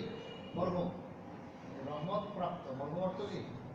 রহমত প্রাপ্ত। আমরা তো মনে করি মরা মানুষেরই খালি মরহুম, জিন্দা মানুষেরও রহমত প্রাপ্ত। আমার এই উম্মত হলো রহমত প্রাপ্ত উম্মত। লাইসা আলাই মানে আল্লাহর পক্ষ থেকে অনেক রহমত এই উম্মত পেয়ে গেছে।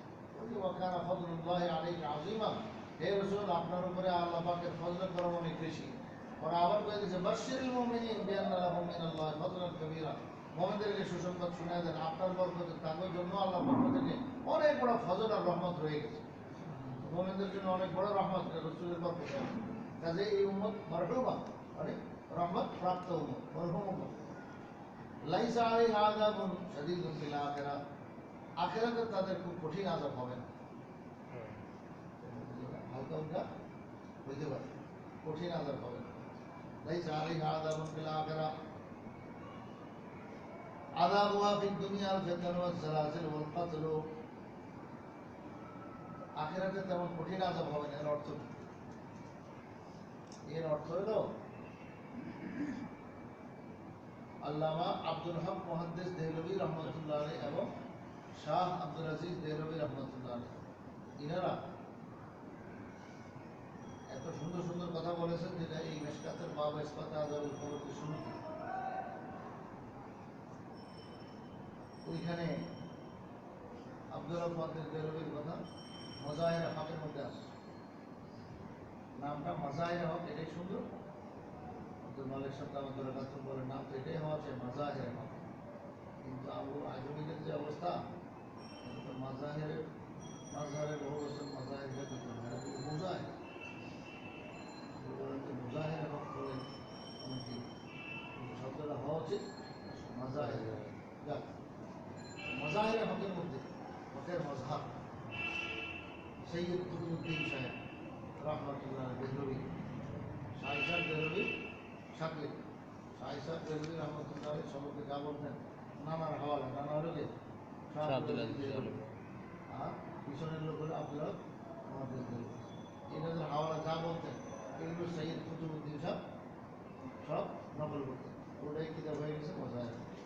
তো সেখানে আছে আব্দুল হক মুহাদ্দিস দেহলভী রাহিমাহুল্লাহ বলেছেন এই হাদিসের আলোকে জিনিসটা স্পষ্ট হয়ে যায়। সেটা কি? যে আল্লাহ রাব্বুল আলামিন এই উম্মতকে তেমন কোনো আযাব দিবেন না, রহমত প্রাপ্ত উম্মত। লাইসা আলাইহা আযাবুন ফিল আখিরাহ, তাদের আখিরাতে তেমন কোনো আযাব হবে না। কি অর্থ?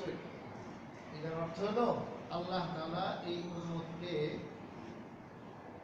আলমে বরজখে এই উম্মতের জন্য একটা বৈশিষ্ট্য রাখছে যে তাদের কবরে আযাব, গুনাহ থাকলে গুনার আযাব কোথায় হয়? কবরে। দেখেন, একটা হলো জাহান্নামের আযাব, আর একটা হলো কবরের আযাব। হালকা হলো কবরের, জাহান্নামের হলো কঠিন।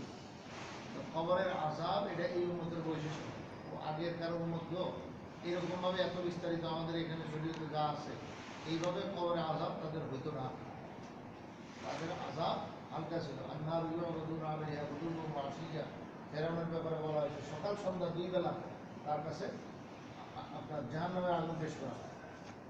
ফেরাউন যে লাশ, তার কাছে সকাল সন্ধ্যা জাহান্নামের আগুন পেশ করা হয়, আযাব দেওয়া হয়। তো এই দুই টাইম এর কথা বলা হয়, তার মানে সর্বদা না থাকে।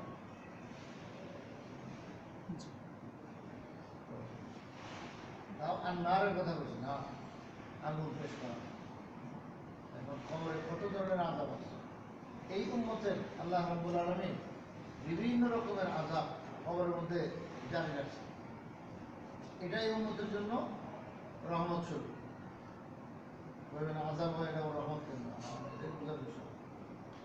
এই কবরের আযাব যেটা হালকা, এটা দিয়া আল্লাহ তাআলা অসংখ্য গুনাহগারদেরকে আলমের বরজখের কবরের জিন্দেগিতে একদম পুরো গুনাহ থেকে পাকসাফ করে ফেলবে। হাসরের ময়দানে উঠলে একদম সে ফ্রেশ। এখন আর জাহান্নামে যাওয়ার প্রশ্ন নেই, এত রেস্ট দিল তার গুনাহ নাই। ওই কবরের জিন্দেগিতে সব তার মাইনাস হয়ে গেছে। আর যদি তার ইসারে সওয়াব করা হয় তাহলে ওখানেও কবরে থাকা অবস্থায় তার ওই আযাব মাইনাস হয়ে যাবে। যে 10 বছর কারাদণ্ড থাকে না, 10 বছর, তো কথার কথা এত টাকা যদি জরিমানা দিতে পারে 10 বছরই মাফ, সিস্টেম আছে এগুলো। তাহলে 10 বছরের কারাদণ্ড সেটাও মাফ। এরকম আর কি, যদি 10 বছরের আযাব হওয়ার ছিল কিসমতে, যেহেতু তার এই পরিমাণ গুনাহ, যদি কি হয় আল্লাহ বান্দা মারা গেছে, বাস এই গুনাহগারের জন্য তার আত্মীয় স্বজনরা সওয়াব পাঠাইছে, সওয়াব পাঠাইন তারা ওই 10 বছরের সব মাইনাস, একদম মুহূর্তে পাক হয়ে গেল। তাহলে এই কবরের জিন্দিগিতে সে এত পাক সাফ হয়ে যাবে গুনাহ থেকে যে হাসরের বাজারে কেউ টেরও পাবে না, সবাই বুঝবে যে এত নেককার, অথচ গুনাহ ছিল গুণাগুলো কবরের জিন্দিগিতে তারা মাফ হয়ে গেছে। এই জন্য এটা আল্লাহ পাকের বড় মেহেরবান। এই জন্য আল্লাহ রাসূল বলেছেন যে উম্মতি হাদিহি উম্মাতুন মারহুমা লাইসা আলাইহা আযাবুন ফিল আখিরাহ। এই উম্মত হলো রহমত প্রাপ্ত উম্মত, আখিরাতে তাদের উপরে তেমন কোনো আযাব নেই। কারণ যা আযাব ছিল এগুলো ওইখানে কবরের জিন্দিগিতে মাইনাস হয়ে গেছে। আযাব ওয়াফিদ দুনিয়া আল ফিতন ওয়াল জালাজাল ওয়াল কাতল। আর আমার এই উম্মতের জন্য গুনাহ মাফির আল্লাহ বিভিন্ন ব্যবস্থা রাখছে। এটা হলো ফিতনা ফাসাদ। বিভিন্ন ফিতনায় পড়বে, বিভিন্ন মুসিবতে পড়বে, বিভিন্ন মশাক্কাতে পড়বে, পরীক্ষার মধ্যে পড়বে। ওখানে যদি সেখানে টিকে যায় তাহলে তার গুনাহ খাতা সব পাবে। মাঝে মাঝে জালজালা ভূমিকম্প হবে, এরকমভাবে সে আরেকজনের হাতে হত্যা হয়ে যাবে, শহীদ হয়ে যাবে, তো বাস সব গুনাহ মাফ সাফ হয়ে গেল। এখন বিনা হিসাবে রেখে দেবে। হুজুর সাল্লাল্লাহু আলাইহি ওয়াসাল্লাম যে মানুষদের চলার পথে উঠা খায়, এটার দ্বারা গুনাহ মাফ, উফ পায়, এর দ্বারা গুনাহ মাফ। কত লাইন লাগায় রাখছে আল্লাহ তাআলা গুনাহ মাফের, যার কারণে পরকালে সে একদম পুরা গুনাহ থেকে সাফ হয়ে যাবে। এগুলো তো যে শরীরে শরীর লাগিয়ে দিতে হবে, এই যে মারফত করা নিয়েছে।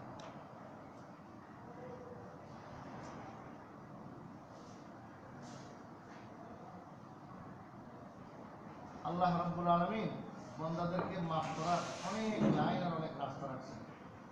এই একটা আকীদার কিতাব আমার সামনে, শরহুল আকিদাতুত তাহাবী ইবনে আবিল ইজ রাহমাতুল্লাহ আলাইহ প্রসিদ্ধ কিতাব। এই কিতাবের মধ্যে পরিষ্কার লেখা হয়ে গেছে যে আল্লাহ রাব্বুল আলামিন মানুষদেরকে গুনাহ থেকে মুক্ত করার জন্য অনেক রাস্তা রেখে দিয়েছে, অনেক লাইন আল্লাহ রাখছে। ইমানদার গুনাহ থেকে কি হওয়ার জন্য? মুক্ত হওয়ার জন্য। গুনাহ তো মানুষের হবেই, আল্লাহ তাআলা সেই গুনাহ মাফের রাস্তাও রাখছেন অনেকগুলো। যেমন এখানে 11টা রাস্তা বলছে। কয়টা? 11টা। আমার এই নুসখার 327 নম্বর পৃষ্ঠা থেকে শুরু। বলেন যে ইন্না ফাআলা সাইয়্যাত ইয়াসকুতু আনহু উকুবাতু জাহান্নাম বিনাহবি 10 আসবাব। জাহান্নামের আযাব মাইনাস হয়ে যায় এই উম্মতের মুসলমানদের থেকে কয়ভাবে? 11টা ভাবে।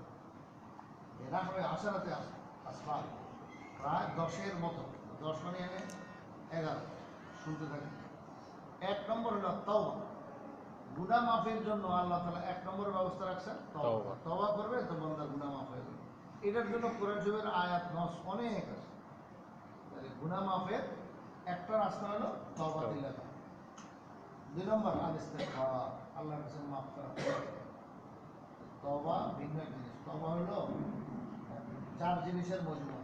1 নম্বর হলো গুনাহ থেকে আলাদা হওয়া, 2 নম্বর হলো যেটা হয়ে গেছে তার জন্য লজ্জিত অনুতপ্ত হওয়া, 3 নম্বর হলো আর গুনাহ করবে না জন্য পাক্কা নিয়ত করা, 4 নম্বর হলো কারো হক ইবাদত যদি নষ্ট করে থাকে সেটা পৌঁছায় দেওয়া, দায়মুক্ত হয়ে যাওয়া। এই 4 শুরুতে একসাথে হলে এর নাম হলো তাওবা, খালেস দিলে তাওবা। আর ইস্তিগফার আল্লাহর কাছে এমনি মাফ চাওয়া, আল্লাহ আপনি মাফ করে দেন, আস্তাগফিরুল্লাহ, আল্লাহুম্মা গফিরলি, এভাবে বলা। তাহলে এটাও একটা গুনাহ মাফের রাস্তা। এটাও কোরআন হাদিসে অনেক আয়াত আছে, আমি লম্বা ঘটনা তালায় বলে রাখছি। 3 নম্বর আমি সংক্ষেপে খালি বলে দিচ্ছি।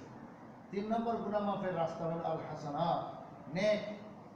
নেকিগুলো, নেকির দ্বারা যত পাপ রাশি আছে সব আল্লাহ মুছে দেয়। ইন্নাল হাসানাত ইউযহিবুন সাইয়্যাত।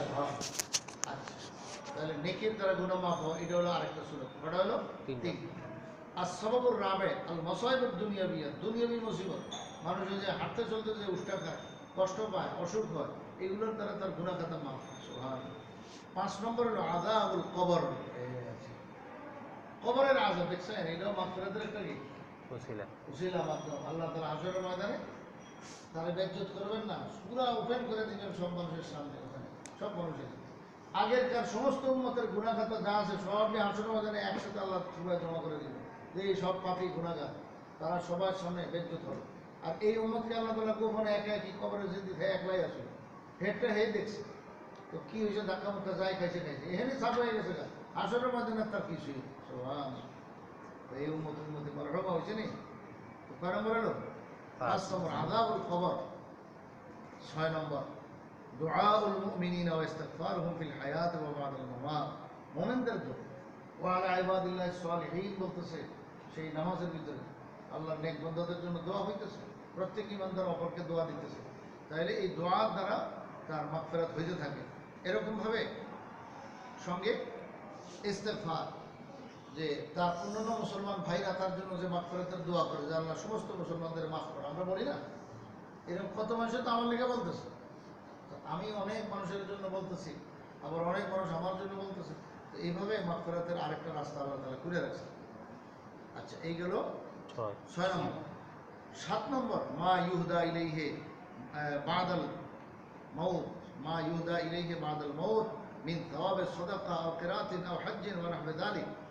আর আত্মীয় স্বজন মৌতের পরে তার জন্য যা সওয়াব পাঠায়, হজের সওয়াব, উমরার সওয়াব, তওয়াফের সওয়াব, কোরআন শরীফ তেলাওয়াত করার সওয়াব, দান খয়রাতের সওয়াব পৌঁছাইতে থাকে না?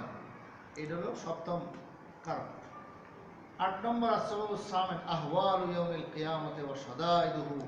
কিয়ামতের যে ভয়ানক অবস্থা পরিস্থিতি, এই সময়ও এমন হবে যে এই ভয়ানক অবস্থার কারণে তার আযাব মাইনাস হবে। আরে সুবহানাল্লাহ, কেউ যদি এত পাপী হয় যে কবরের আযাব দিয়েও তার কি হয় না, সব শেষ হয়নি আমার, তো হাসরের ময়দানে তার শেষ হয়ে যাবে। কেমনে? আল্লাহ তাআলা হাজারো বছর সেখানে রাগ করে থাকবেন, কারোর কথা কইবেন না, সব নবীগণ শুদ্ধ পেরেশান, হায়রে কি অবস্থা হবে। তো আইতে আইতে এক নবী করে আমাদের হুজুর সাল্লাল্লাহু আলাইহি ওয়াসাল্লামের কাছে আসলে পরে তো আনাল্লাহ, ঠিক আছে আমি ব্যবস্থা করতেছি। তো এই যে হাসরের ময়দানে ঘামে গরমে মাথার উপরে সূর্য, এত পরিমাণ কষ্ট পাইছে, এই কষ্টের দ্বারা আল্লাহ গুনাহ মাফ করে। সুবহানাল্লাহ। এই হলো 8 নম্বর। 9 নম্বর হলো মা সাবাতা ফিস সহিহাইন আন্নাল মুমিনিনা ইযা আবারুস সিরাতা ওয়াকিফু আলা কানতরাতিন বাইনাল জান্নাতি ওয়ান নার ফায়ুতাসসু লিবাযিম মিন বায ফাইদা হুসিবু ওয়া নুকু উযিনা লাহুম বিদুখুলিল জান্নাহ। পুল সিরাত পার হওয়া এর সময় যে গুনাহ মাফ হবে, এটা আর পুল সিরাত পার হইতে সময় তারে সেখানে অনেক কিছু এই হুকে ধরবে, হুক। হাদিসে আছে ফি জাহান্নামা কালালিব বিসমি শাওকি সাদা, বেতখানার মতো এরকম হুক পুলিশরা যে ব্যবহার করে বস্তা উঠে ফেললেন, এই হুক এগুলো ফুলসেরাতের গোড়া থাকবে। এগুলো সে ফুলসেরাত পার হইবার সময় তারা ধরবো, পিঠের মধ্যে কাটতে ধরবো, পাশার মধ্যে কাটতে ধরবো, বস্তার মধ্যে ঢুকে ধরে। এখন যদি বেতখানার মতন ছোট্ট হুক হয়, ছোটো গুণা, তো টান দিয়ে ছেড়ে দেয় ওকে, আর একটু ব্যথা পাইল কিন্তু ছেড়ে দেবে। আর যদি কবি গুণা থাকে তো এমনভাবে কাটতে ধরবো এ শুনতে পারবো না, নাউযুবিল্লাহ। তো এখানে যে কিছু ধরাধরি হবে, এটার দ্বারা তার গুণা মাফ হবে। এই হলো মোট কটা? 9টা। 10 নম্বর হলো শাফাআতুশ শাফিঈন, সুপারিশকারীদের সুপারিশ।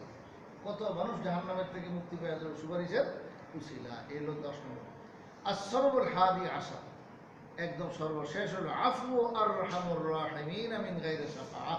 আল্লাহ তাআলা কত মানুষকে নিজ রহমতে নিজ দয়া মাগফিরাত দিয়ে দিবেন, যে যা অন্যের সুপারিশ লাগবে না, আমি তোদের মাফ করে দেব। সুবহানাল্লাহ। তো ইন্না উম্মতি হাদিহি উম্মাতুন মারহুমা লাইসা আলাইহা আযাবুন ফিল আখিরাহ। এই উম্মত হলো এমন উম্মত যে রহমত প্রাপ্ত, তাদের জন্য আখিরাতে তেমন কোনো আযাব নাই। যা আছে আলামা বরজাখেই শেষ, আর দুনিয়াতেও অনেক কিছু আল্লাহ শেষ করে দেয়। ও শারীরিক মুসিবত, মশাক্কাত, বুড়াকালে কষ্ট হয়, এই সমস্ত এগুলোর দ্বারাও আল্লাহ তাআলা খালি গুনাহ মাফ করতেই থাকেন, মাফ করতে থাকেন। একবারে ফ্রেশ হয়ে এসে আল্লাহর দরবারে হাজির হওয়া।